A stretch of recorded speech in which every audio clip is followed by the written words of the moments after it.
सासू माँ एक बार सोचो तनी कि साले साहब के ब्याह करा ही के जाए। अरे मेहमान ने की पूछ जल्दी ब्याह करी कि हमरो चिंता दूर होके। अरे रउआ के चिंता लगल बा, हमार तो दावत छूटता। देखा तेरे पेटे पे बड़े मेहमान।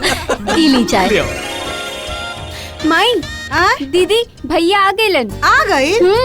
आज तो एकरा से ब्याह खाती हाँ करवाइए के माने बहुत टाल मटोल कर लेलस। हाँ अरे बाप, तो हर सब्जी ढूंढत आज जोन है ना, पूरा बाजार घूमे के पड़ा। मिल गई। अरे अरे आराम से बेटा। का भइल बेटा, कमर दुखा गई? ए सुन ना, का कहतनी तोरा खातिर न बड़ा निमन रिश्ता आइल बा लड़की सन के। बियाह खातिर हाँ कह दे बेटा। फिर उहे बात। अरे को हली बोली माई के हमरा के नइखे बियाह करे, नइखे मन अभी बियाह करे के। हां बियाह शादी करे के उम्र होला बेटा। आ तू बियाह करब तबे नहीं छोटकी के बियाह करे। अरे तो हमहू तो इहे न कहतनी माई, एकर पहले बियाह क द, देखई बड़ हो गेल बिया, ओकर बाद हम सोचम। अभी मन नइखे माई हमार। देखा तारे मानते नहीं खे।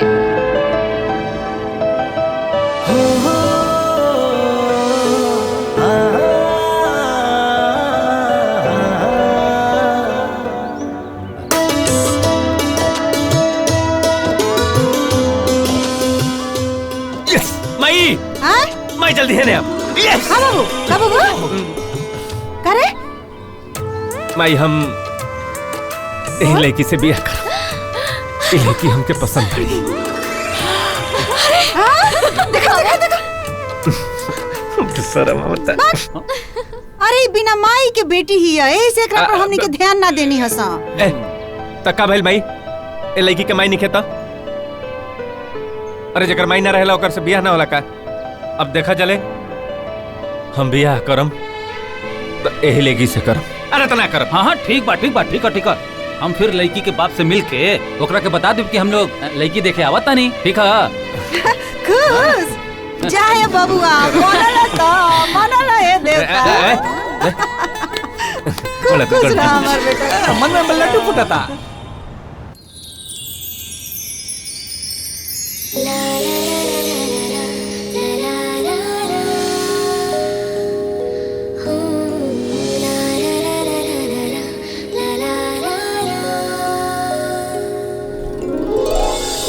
सूर्याय नमः, भास्कराय नमः, सूर्याय नमः, भास्कराय नमः।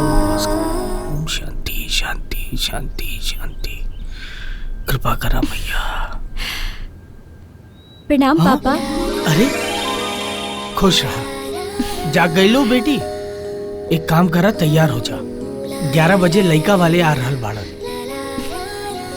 ठीक बा पापा। अरे बेटी चाय पिया।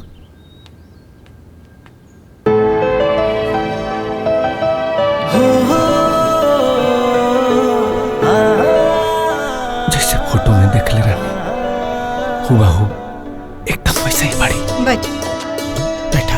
बैठा।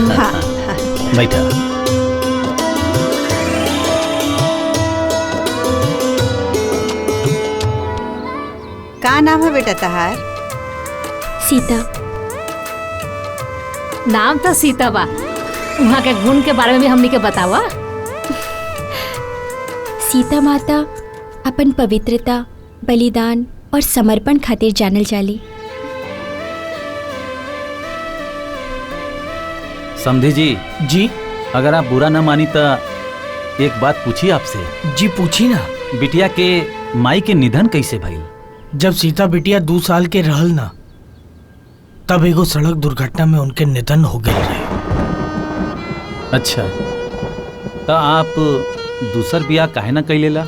कम से कम बिटिया के माई के प्यार मिल जात। सौतेली माई से शायद ही कोई लइकन के माई वाला प्यार मिलेला। और वैसे भी लइकिन के लिए माई बाप पराया होलन। शादी के बाद सास ससुर ही लइकिन के माई बाप होलन। बचपन में सीता बिटिया माई खातिर बहुत जिद कैले। बाकी हम कहनी, जब तोहार शादी हो जाए तब तोहार माई मिल जाइहन। हम बस ई चाहतानी हमार बिटिया के जीवन में जवन कमी रहल बा, आपके परिवार में जाके वो पूरा हो जाए।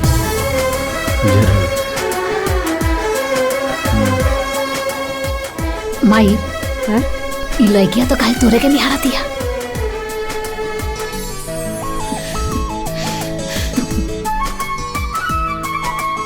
एगो सवाल कनी तरह से जी।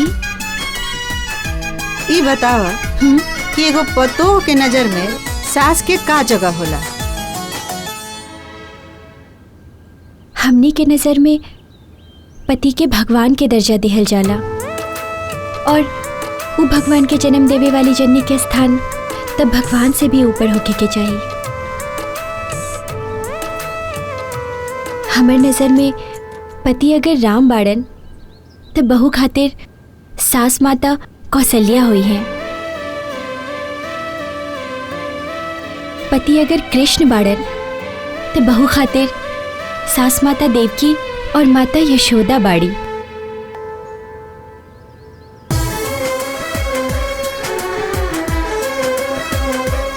गौतम, ए गौतम, हाँ माई। बबुआ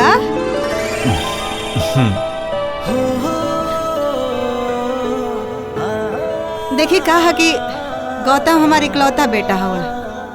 हमरा 3 गो बेटी बाड़ी सन तो एकनी के इकलौता भाई हवन। सारा शौक श्रद्धा तो इनके से जुड़ल बा हमनी के। हमनी के ऐसन लड़की चाहिए जौन पतोह बन के हमरा घरे आवे, वो ऐसन होके, सुशील होके, संस्कारी होके, मान मर्यादा समझे, रिश्ता के महत्व समझे। हमरा सीता बहुत पसंद बारी अपना बेटा खातिर। आ देखा बेटा, तारा पतोह ना बेटी बन के रहे के पड़ी हमारा लगे। राबू ना? तो समधी जी जी तो पंडित जी के बुला के दिन तारीख निकाल ली बिया के। जी ठीक बा, ई शुभ काम हम आज ही कर ले बतानी।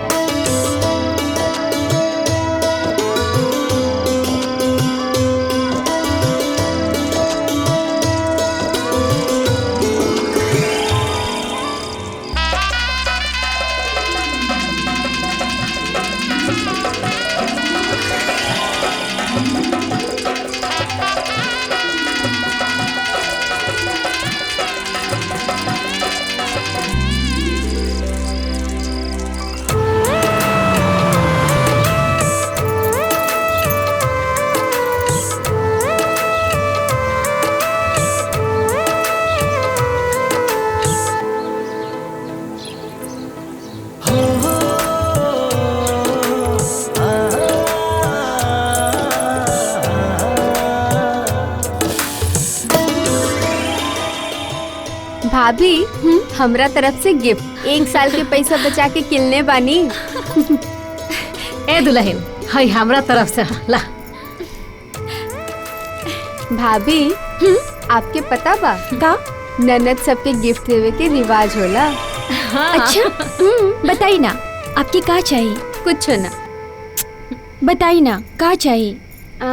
हमरा के ज्यादा कुछ ना, बस एक अंगूठी चाहिए। देखी, एकरा में से रउआ के जवन पसंद बा ले ली। हाँ ले ले। ले ली। दीदी, हाँ आपके का चाहिए? ए दुल्हन, अरे हमार तो सास कहले बनी इकलौता भाई के बियाह होता, सोना के चैन नेग लेके वही हो। ठीक बा। अरे अरे रहे तो हम तो मजाक करत रहनी हो। ना दीदी, ऐसे कैसे रहे दी? अरे रउआ रहे के तो ना। लेवे के ही पड़ी। ली तू ना मनबू। रखी।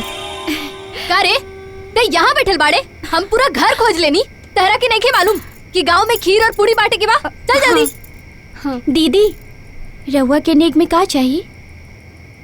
हमरा कुछो नेग वेग ना चाहिए, और वैसे भी हमरा नेग लेके कहाँ जाए के बा? चल रे। अरे अरे ओहो करे तो नहीं कही क्या कर तरी सन। भैया, अरे अरे ई करे नेक देखा हमरो के चैन मिलल बा। अरे वाह, अरे बाप रे बाप, तो नहीं के हमर मेहरारू के लूट लेली सन। ए तहार मेहरारू बड़ी तो हमनियों को तो भौजाई बड़ी, और तू तो हमने के इकलौता भाई बड़ा। हमने के श्रद्धा के पूरा करी। चला जब बतिया जमा माला माला हो गेलू जना। चल चल निकलो निकलो निकलो, आराम कर। चलो हमरो को बतिया दसन।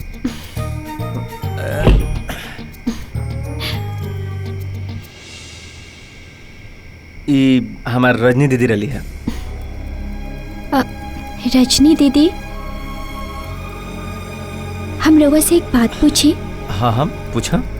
अब रजनी दीदी अभी नेक भी ना लेनी और बहुत उखड़ल उखड़ल जवाब भी देनी, कवनो बात बाका? हाँ दरअसल बात ही बाकी जब उनकर शादी भइल और जब वो विदा होके अपना ससुरा गेली तो।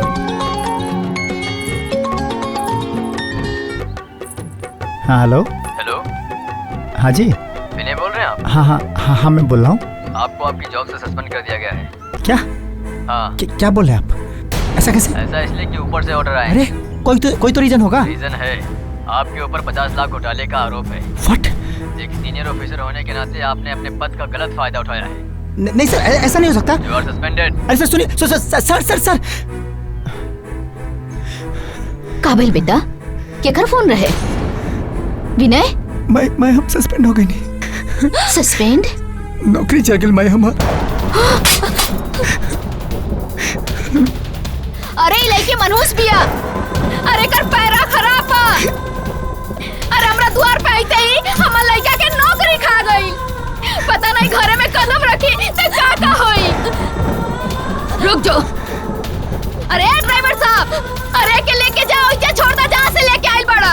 एकर ही घर में कोनो जरूरत नहीं के, ले जाए के।